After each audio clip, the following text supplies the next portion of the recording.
For years, experts have warned about a growing mental health crisis among America's young people.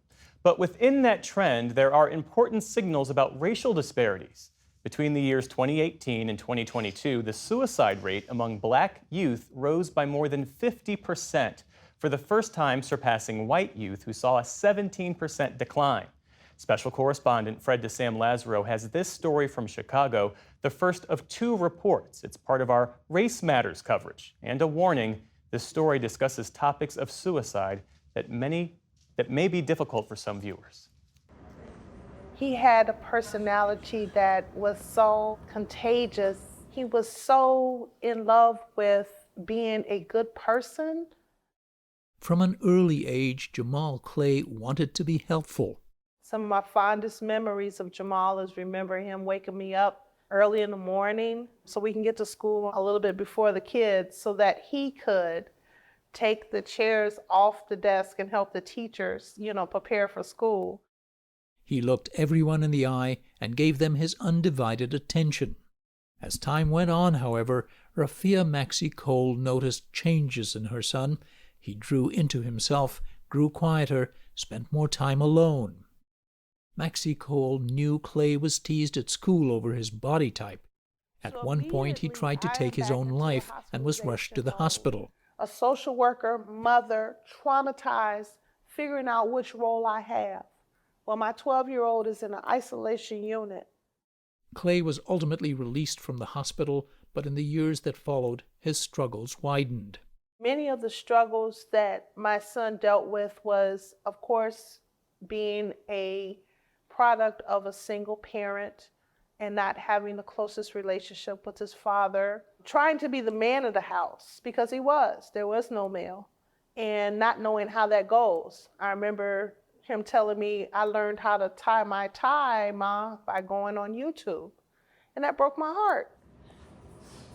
On May 27, 2020, Jamal Clay died by suicide at the age of 19. It rocked my whole foundation. Because how do you go to work and one of your main jobs is to keep people safe, and you ain't got nobody safe at your home? I have so many questions, and he has all the answers. Between 2015 and 2021, more than 360 black people died by suicide in Chicago. According to a University of Chicago study, the trends in that time largely mirrored what happened nationally. Black residents were the only group to experience significant increases in suicides among both men and women. Meanwhile, suicides decreased among white men and women. There was also a higher proportion of suicide deaths among black teens, and the youngest person to die by suicide was an 8-year-old black boy. Professor Janelle Goodwill co-authored that research at the University of Chicago. I have had the opportunity to directly ask people, particularly Black young adults, why they've considered ending their lives. And one of the primary reasons they've pointed to is feeling hopeless about the future. Hopelessness on an individual level, but also hopelessness on a structural level. Chicago has been called one of America's most segregated cities, and the disparities are striking. Even though blacks account for fewer than a third of the city's residents, they make up nearly half of those living in poverty, 70% of people in jail, and 3/4 of all victims of gun violence. How much of those contributing factors, how much of those are at the baseline of the cumulative problem that you have? Yeah, I think that's a really important word that you use, is cumulative. There's rarely one reason that leads someone to consider suicide. It's not just these individual level factors like stigma, but these larger systemic or structural level factors that are shaping an individual's ability to have access to clean air, to quality schools, to adequate health care. Do they have access to quality foods? And do they have a strong social safety net and support? In 2019, the Congressional Black Caucus released a report on the national crisis with recommendations for tackling it, including increased funds to research the rise in black youth suicide.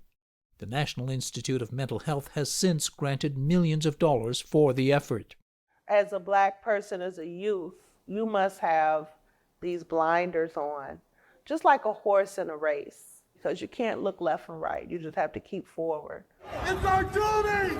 Maxie Cole notes her son died just 2 days after George Floyd was murdered by police in Minneapolis.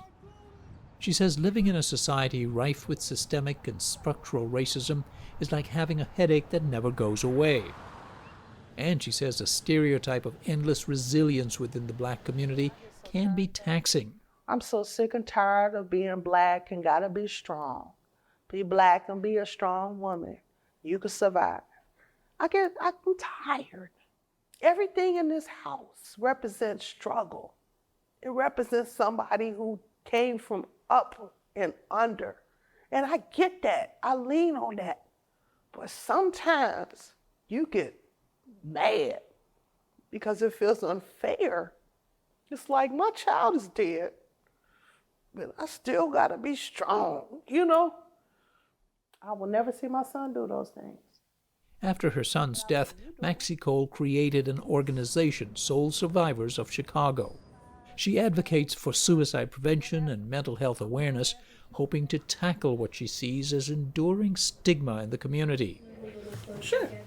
Soul Survivors also provide support for people of color who've lost loved ones to suicide. Welcome to the show, Breaking the Silence, provided by Soul Survivors of Chicago. Maxie Cole hosts a public access talk show where she speaks to guests about mental health. You can see my life and what I'm doing with it to normalize the conversation about this happening and what happens when this happens and what we feel. I take on the charge and wave the flag. Does it hurt? Hell yes. Do I like it? Not always. But I'm here to say I will stand in that place so that you don't have to imagine. Earlier this year, on an episode of Breaking the Silence, Maxie Cole interviewed Noah Boynton, a 17-year-old from Chicago's South Side. Boynton spoke about his own mental health struggles and the help he eventually received. Tomorrow night, we will share Noah Boynton's story and explore how a shortage of mental health providers is exacerbating this crisis. For the PBS NewsHour, I'm Fred DeSam-Lazaro in Chicago. And Fred's reporting is a partnership with the Undertold Stories Project at the University of St. Thomas in Minnesota.